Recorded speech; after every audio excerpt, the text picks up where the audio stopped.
Result आया उस समय एक चौराहे पे ही था, घर जा रहा था मैं। हाँ, और उसी समय चौराहे पे क्या है कि जनरली गाड़ियाँ ठहर जाया करती है कुछ पल के लिए। मेरे लिए वो पल था मेरे जीवन के ठहरने का, हाँ। और एक स्प्रिंग बोर्ड ही था कि जीवन की दूसरी छलांग लगाने का। समय समय पे ऐसे ऐसे पल आते हैं जब व्यक्ति को लगता है कि कोई साथ खड़ा रहे, और मेरा सौभाग्य कहूँगा कि इतने सारे लोग साथ खड़े रहे, अलग अलग स्तर पे उन्होंने। मैं एक चीज़ आपसे जानना चाहूँगा कि आमतौर पर जब कोई अधिकारी गाँव से निकल कर के बन जाते हैं, तो उसके बाद हर कोई पहचान रखते हैं, पूरी उनके पास होती है कि भई हाँ, ये क्या है, कहाँ से है, किनके बेटे हैं, क्या किया था। लेकिन इससे पहले कोई नहीं जानना चाहता है कि जी। क्या पढ़ाई कर रहा होगा, कोई लड़का है, उनका बेटा है, वहाँ पढ़ाई कर रहा है जयपुर में। गणित में और विज्ञान में अच्छा था मैं। हुँ, और तब बयार भी यही चल रही थी कि बच्चे को डॉक्टर बनाया जाए, इंजीनियर बनाया जाए, तो उसी दौड़ में पिताजी ने भी मेरे को वहाँ भेज दिया, कोटा के अंदर तय। लोगों को लगता है कि यदि करमवीर कर सकता है हमारे बीच में रह के, हुँ, और जिसकी जर्नी उन्होंने अपनी आंखों से देखी है, हुँ, तो उनको भी लगता है कि हम भी कर सकते हैं। हुँ। तीसरी क्लास के बच्चे भी आ रहे हैं जिनको पिताजी बोल रहे हैं कि आओ बड़े अधिकारी से मिलवाते हैं, तो। दोस्तों नमस्कार। दोस्तों हमारे प्रदेश में असल में जो प्रतिभाएँ होती हैं, वो गाँवों से ही निकलती हैं। बस ज़रूरत है उन प्रतिभाओं को तराशने की, उन्हें उभार कर बाहर निकालने की। अभी हमारे साथ एक ऐसे युवा हैं जो पश्चिमी राजस्थान के बाड़मेर जिले के एक छोटे से गांव से निकले, जिन्होंने अपनी प्रारंभिक शिक्षा अपने गांव में की, लगातार तैयारी की और अपने घर वालों का सपना पूरा करने के लिए हर दिन रात को एक कर लिया। बस सपना एक ही था कि मुझे आरएएस बनना है, और वो कर दिखाया। कर भी ऐसा दिखाया कि पूरे प्रदेश में 15वीं रैंक लेकर आ गए। अभी मेरे साथ करमवीर सिंह ऊंडखा है, जो ऊंडखा गांव के, और हाल ही में इन्होंने आरएएस फाइनल किया है, इंटरव्यू में पास हुए हैं और पूरे प्रदेश में 15वीं रैंक लगी है। कई सारी बातें इनसे करेंगे और जानेंगे कि कैसे ये मुकाम इन्होंने हासिल किया है और क्या सपना है, किस तरीके से सपोर्ट मिला और कई सपनों को इन्होंने जो अंदर ही अंदर रखा वो भी क्या है। सबसे पहले तो आपका स्वागत है। और हमारे तमाम दर्शक, जब से 17 तारीख को रिजल्ट आया उसके बाद आप बाड़मेर आए, रेलवे स्टेशन पर अच्छा स्वागत भी हुआ। हर कोई व्यक्ति ये जानना चाह रहे थे कि करमवीर सिंह ऊंटखा जो हैं, कौन है वो? क्या उनसे हम लोग सीखें? कई युवा हैं वो आपसे जानना भी चाहते हैं कि कैसे तैयारी की जो बाड़मेर के छोटे से गाँव से निकल के पूरे प्रदेश में 15वीं रैंक लेकर गए? सर्वप्रथम तो नमस्कार सेरा जी, आपको और आपके दर्शकों को। आपके प्लेटफॉर्म पे आके बातचीत करने में बहुत हर्ष महसूस हो रहा है मेरे को।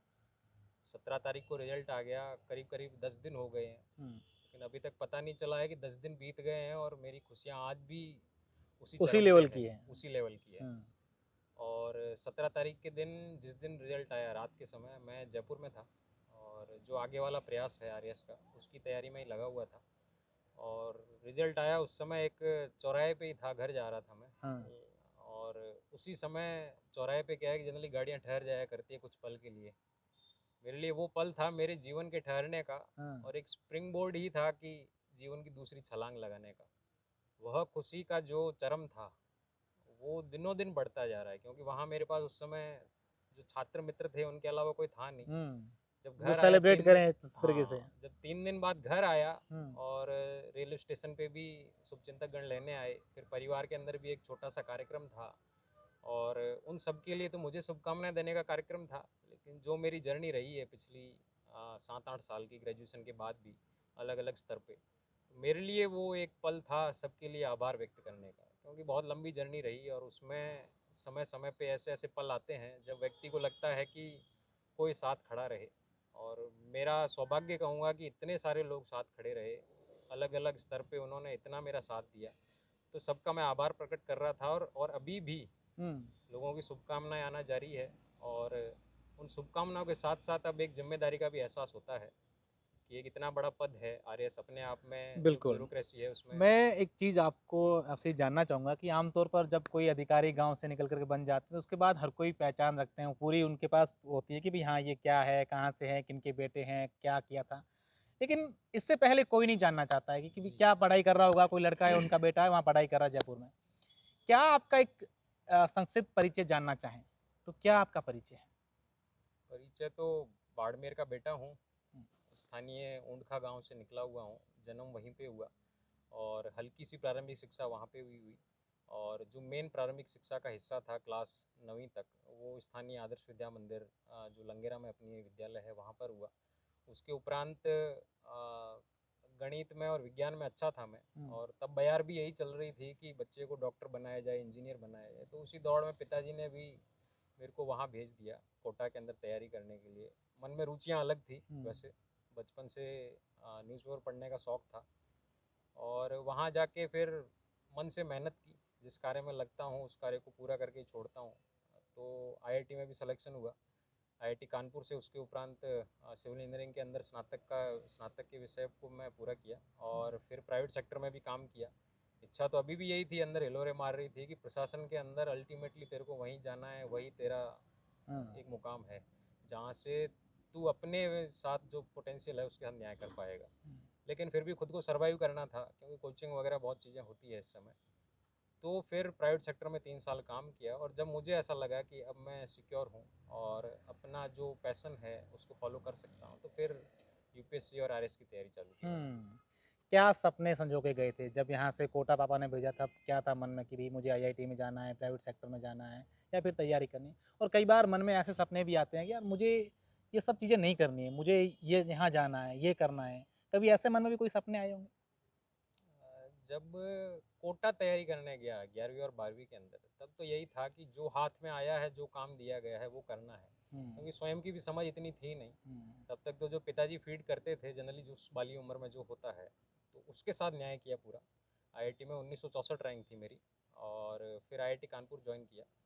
आईआईटी कानपुर जैसे बड़े संस्थान के अंदर एक प्लेटफॉर्म मिलता है जहाँ पे आप स्वयं को पहचान पाते हो बहुत तरीक़ों से। हम्म, तो जो एक्स्ट्रा करिकुलर एक्टिविटीज़ होती है वहाँ पे बहुत सारे डिबेटिंग क्लब्स थे, और पॉलिसी विषयों के ऊपर भी व्याख्यान होते थे बड़े बड़े लोगों के। इवन एलुमनाई नेटवर्क भी वो इतना तेज़ होता है कि वो लोग हम लोगों से बात करते रहते हैं समय समय पे। हम्म, तो वहाँ पर एक पर्टिकुलर विषय जैसे अंतर्राष्ट्रीय संबंध हो गए देशों के बीच, तो उसके लिए बहुत रुचि पैदा हो गई मेरे अंदर। हम्म, स्वयं भी एक बॉर्डर टाउन से आता हूँ, हम्म, तो पाकिस्तान से अपने यहाँ शरणार्थी आते रहते हैं, तो हम्म, उनका जीवन को भी बहुत नज़दीक से देखता रहा हूँ बचपन से। तो धीरे धीरे प्रशासन, पॉलिसी मेकिंग और पब्लिक से जुड़े विषयों के ऊपर रुझान रहा। हम्म, तो वहाँ से एक ठाना कि अब समय आ गया है कि स्वयं का एक निर्णय लूँ और उसको पूरा करने के लिए जाऊँ। हम्म। तो फिर थोड़ा सा टेक्निकल साइड रुझान कम हो गया, और अल्टीमेटली फैसला किया कि आरएस या फिर यूपीएससी करना है। आपने बताया कि मैंने प्राइवेट सेक्टर में भी काम किया है, फिर उससे पहले ये सब चल रहा था, या फिर जब प्राइवेट सेक्टर में चल गए तब मन में आ गया भी ठीक है अब अच्छे खासे पैसे यहाँ कमा लेंगे, जो सपने हैं वो पूरे कर लेंगे, अब ठीक है हो गई पढ़ाई? ऐसा कभी आया जहन में? मेरे पिताजी आज भी उस पल को याद करते हैं जब मैंने उनको बोला था कि मैं बड़े संस्थान में गया हूँ, हाँ, और यहाँ से जनरली जो भी बच्चा निकलता है वो अच्छा धनोपार्जन करता है, लेकिन आप मेरी तरफ कभी मत देखना कि मैं आपको बड़ा पैकेज वगैरह ला के दूंगा, ऐसा कुछ मन में हमेशा से था। कि बाड़मेर जैसलमेर से आता हूँ, ऊँट का गाँव का भी हूँ, और यहाँ की रीति नीति परिपाटी से आप भी परिचित हैं। बहुत सारी कुरीतियाँ हैं अभी भी, हम्म, शिक्षा का अभाव है। इवन कई बार बच्चे के मन में होता है कुछ करने का, लेकिन समाज और उसका प्रेशर उसको इतना बांधे रखता है, यहाँ की परिस्थितियाँ, कि वह कुछ कर नहीं पाता है। तो मेरी इच्छा स्वयं व्यक्तिगत तौर पे भी थी कि कुछ ऐसा करूं जो जिससे मैं सेटिस्फाई हूं, और साथ में मेरे साथ के जो भाई बंधु है जिनके सपने कभी सांस नहीं ले पाते इस वातावरण के अंदर, तो उन लोगों के लिए, मेरी कम्युनिटी के अंदर उनके लिए एक ऐसा उदाहरण बनूं कि वह अपने सपने पूरे कर पाएँ, हम्म, वह खुली आंखों से सपने देख पाएँ, और उनको इस विषय में सोचना ना पड़े कि हम कहीं जाके आगे फंस जाएंगे, क्या मैं सही कर रहा हूँ, क्या मैं गलत कर रहा हूँ। प्राइवेट सेक्टर बाद में ज्वाइन करना कॉलेज के बाद, वह सिर्फ एक उस समय का मोमेंट्री फैसला था, ताकि खुद को फाइनेंशियली सिक्योर कर पाऊँ, और आगे जो मेरे सपने हैं स्वयं के, जिनके दम पे सोचता हूँ कि आगे के 30-35 साल अपना जीविकोपार्जन करूँगा। हम्म, तो सपने और जीविकोपार्जन का यदि साधन एक ही हो, तो इच्छा वही रही, और आज जब 15वीं रैंक पे सेलेक्ट हो रहा हूँ, तो वह दोनों पल एकदम से मेरे सामने साकार हम्म। हो रहे हैं एक साथ। अभी मन में क्या सपने आ रहे हैं कि भाई यहाँ आरएस हो गया, 15वीं रैंक भी हासिल कर ली, अच्छी जगह नौकरी भी लग जाएगी, या आगे और आईएएस की भी तैयारी आप लोग कर लेंगे, या उसमें सेलेक्ट भी हो जाएंगे? कहीं ना कहीं ये कोई सपना अंदर अंदर घूम रहा है जहन में, कोई ऐसा सपना? सपना तो नहीं कहूँगा, जिम्मेवारी का एहसास है आज हम्म, एक। जिम्मेवारी है प्रशासन के अंदर एक ऐसे पद पे रहने की जिसमें लोगों और सरकार के बीच की आप एक कड़ी हो। हम्म, जो सेवाएं बनती है, जो स्कीमें बनती है, उनका क्रियान्वयन आपके हाथों से ही होता है। आप फीडबैक मैकेनिज्म भी हो जनता से गवर्नमेंट तक का, और जैसा आपका आचार विचार रहता है, हम्म, वही छवि बनती है गवर्नमेंट की लोगों की नज़रों में। तो एक बहुत ही जिम्मेवारी भरा पद है और कोशिश यही रहेगी और भगवान से भी यही प्रार्थना करता हूँ कि इतनी सलाहियत देना कि इस पद के साथ न्याय कर पाऊँ। बनना एक अलग चीज़ होती है, लेकिन यहाँ से जो मेरी जर्नी चालू होगी, मुझे जीवन में अंत में मेरे इस संघर्ष के लिए नहीं, जो आज से संघर्ष चालू होगा उसके लिए याद रखा जाएगा। तो जिम्मेदारी का एहसास बहुत बड़ा है। मैं एक बात आपसे जानना चाहूँगा कि यहाँ के यूथ, उनके पेरेंट्स और आप अपने आप को, आप कानपुर रहे, जयपुर में पढ़ाई की, सब कुछ ये देखी, कितना डिफरेंट मानते हैं दोनों चीज़ों को? बहुत बड़ा डिफरेंस है और कुछ अच्छे पहलू भी हैं, लेकिन उनके साथ साथ कुछ ऐसी चीज़ें भी हैं जिनको हम थोड़ा सुधार कर सकते हैं। अपने यहाँ पे परिवार का सिस्टम बहुत ही मजबूत है और जो एक जॉइंट फैमिली का भी सिस्टम है, दादा दादी उससे ऊपर की 2 पीढ़ी और हॉरिजॉन्टली भी देखें तो फैमिली रिलेशन है, ये बहुत स्ट्रांग होते हैं। किनशिप का जो है वो बहुत स्ट्रांग रिलेशन है। तो ये हमको एक स्टेबिलिटी भी देता है फैमिली लाइफ में। एक सपोर्ट सिस्टम बहुत बड़ा होता है। यदि जीवन में किसी जर्नी में निकल जाएँ, वहाँ पर कहीं कुछ धक्के आए, मुझे ये फ़ील करने को हुआ, क्योंकि सफलताएँ जल्द से जल्द नहीं मिल पाई जितनी मैंने सोची थी। संघर्ष मेरा थोड़ा लंबा रहा, लेकिन परिवार ने हमेशा साथ रहा। दूसरी तरफ जो एक इसके साथ-साथ एक ऐसी कुरीतियाँ भी है, क्योंकि एक बॉर्डर टाउन भी रह गया, मेन स्ट्रीम से थोड़ा-सा दूर रह जाते हैं हम, एक फिज़िकल कनेक्टिविटी भी नहीं है ओवरऑल।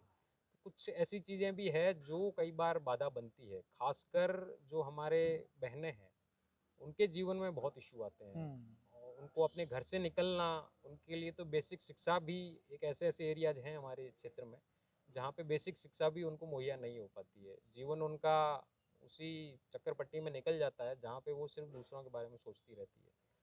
तो इस मामले में जहाँ से मैं निकला, बाड़मेर से, और जहाँ की दुनिया मैंने देखी पास से, दिल्ली हो गया, बड़े शहर हो गए, तो वहाँ पे इन मामलों में फ़र्क है। वहाँ पे औरतें कहें, बहनें कहें, वो इस समय कंधे से कंधा मिलाकर अपने अधिकारों के लिए लड़ाई लड़ रही है और एक अच्छे पदों पे जा चुकी है। अपने यहाँ पे वो लड़ाई अभी चालू हुई है। कई अच्छे एग्जाम्पल है अपने एरिया में जहाँ पे बहनों ने अच्छा किया है, लेकिन अभी भी समाज को उस दिशा के अंदर जागने की ज़रूरत है पूर्ण तरीके से, ताकि वो अपनी तरफ से उनको मदद दे सामाजिक पाए। जागरूकता की ज़रूरत है। जी। बिल्कुल। अब मेरा तमाम जो युवा साथी मुझे देख रहे हैं, जो कहीं न कहीं किसी न किसी प्रतियोगी परीक्षाओं की तैयारी कर रहे हैं, उनके लिए मेरा एक सवाल है आपसे। करमवीर सिंह ऊँटखा अगर आज से तैयारी करते हैं और इतना सफ़र तय करते हैं, तो सबसे पहले किस तरीके से तैयारी करते हैं? क्योंकि आपने वो सफ़र देखा है, तमाम संघर्ष देखा है और हर एक चीज़ देखी है। आज अगर आपसे आपसे आपको शुरुआत करनी होती तो आप कैसे करते? अंत में आपको प्रशासन के जिस पद पे भी जाना है, तो वहाँ पब्लिक कांटेक्ट बहुत रहेगा। अंत में आपका लक्ष्य यही है कि आप जो जन सरोकार के मुद्दे हैं, उनको हल करें। तो सबसे ज़्यादा ज़रूरी है कि आप जन सरोकार के मुद्दों की जानकारी रखें। आप जहाँ से भी आते हैं, वहाँ के क्या मुद्दे हैं, क्या रोड़े हैं प्रोग्रेस के अंदर, उनके बारे में आपको पता रहे।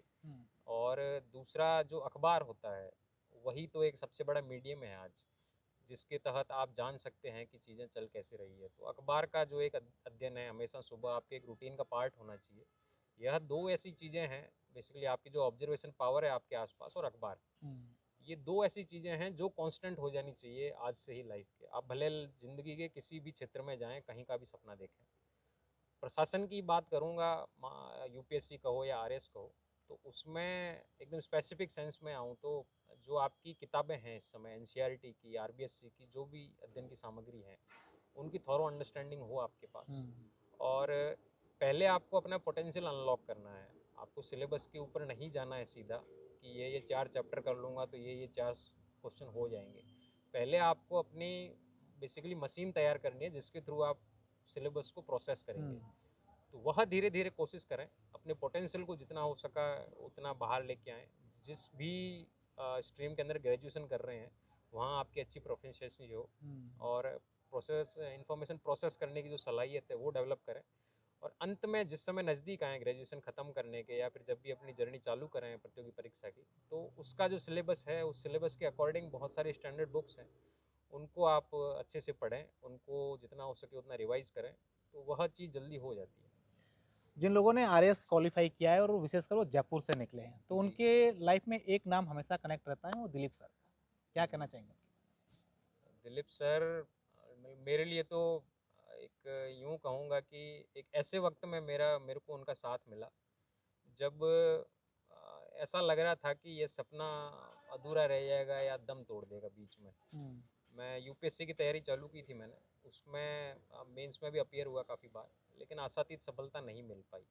और आरएस भी अपने आप में एक सपना था, और फिर सोचा कि इस बार आरएस को भी दिया जाए, आजमाया जाए, क्योंकि ये भी अपने आप में प्रीमियम सर्विस है। तो वहाँ पर कोई भी व्यक्ति से यदि सोचता है कि इंस्टीट्यूशनल सपोर्ट चाहिए इस जर्नी में, तो स्प्रिंग बोर्ड एक बहुत ही नेचुरल सा नाम है। तो मैंने भी वहाँ की राह की, और वहाँ पे मेरे को बहुत अच्छा इन्वायरमेंट मिला। मैं उनके क्लासरूम का स्टूडेंट था, और पहली बार ही कोचिंग ली थी मैंने। तो जो आरएस के लिए जो स्पेसिफिक ट्रेनिंग चाहिए होती है, राजस्थान के बहुत सारे विषय हैं, मुद्दे हैं, उनके बारे में पहले मैं अवेयर नहीं था, लेकिन बहुत ही कम समय में वहाँ पे इन सारी चीज़ों की तैयारी करवाई गई। और अंत में जो साक्षात्कार वाला स्तर है, स्टेज है, वहाँ पर दिलीप सर से बहुत हेल्प मिली। पर्सनल उनसे मिलना जुलना होता था, और कई ऐसी चीज़ें जो अंत में निर्णायक साबित होती है, वो कई चीज़ें उनसे जानने को मिली। और ओवरऑल स्प्रिंग बोर्ड एकेडमी का भी धन्यवाद देना चाहूँगा आज, कि उनका काफ़ी रोल रहा मेरी सफलता के अंदर। और पर्सनली दिलीप सर मेरे अलावा बहुत सारे लोगों के आदर्श हैं, और उनकी गाइडिंग लाइट है, तो उनके लिए भी एक पर्सनल धन्यवाद है। एक मैसेज आज के यूथ को अगर देना चाहें कर्मवीर, तो क्या देना चाहेंगे? मैसेज यही देना चाहूँगा कि सपने देखें, खुली आंखों से सपने देखें। एक ऐसा सपना देख रहे हो जिसमें आप अपना ही नहीं, दूसरे लोगों का भी भला सोच रहे हो, तो उनको पूरा करने के लिए समय, धन और भी बहुत सारी चीज़ें जाएगी। तो उसमें संकोच ना करें। और जो सोसाइटी आप पे प्रेशर बनाती है, वो पार्ट है इस प्रोसेस का, क्योंकि सोसाइटी कई बार इसी तरीके से बनी होती है। कुछ सोसाइटी समय के साथ ग्रो करती है। आप जहाँ भी हो, खुली आंखों से सपना देखें, उसके लिए अपना सर्वस्व लगा दें, टूट कर मेहनत करें। और ऐसे प्रयासों की समय गवाही देता है। आज मैं यहाँ बैठा हूँ तो मुझे भी ये सारी चीज़ें झेलने को मिली, लेकिन आज मुझे किसी को जाके कहने की ज़रूरत नहीं है कि देखो मैं सफलता पा गया अपने लक्ष्य के अंदर। आज मेरी सफलता स्वयं बोल रही है। कितने स्टेप अभी बाकी हैं आपके जीवन में? अभी तो यहाँ से ट्रेनिंग चालू होगी मेरी आरएस की। तो उस ट्रेनिंग के बाद फील्ड के अंदर जहाँ पे भी जाऊँगा, पहली प्राथमिकता यही है कि एक प्रोफेशनली सेटल हो जाऊँ। उसके बाद इच्छा यही है कि पारिवारिक जीवन के अंदर एक शांतिपूर्ण जीवन जीऊँ, और जहाँ हो सके अपने प्रयास साझा करूँ सामाजिक जीवन में भी।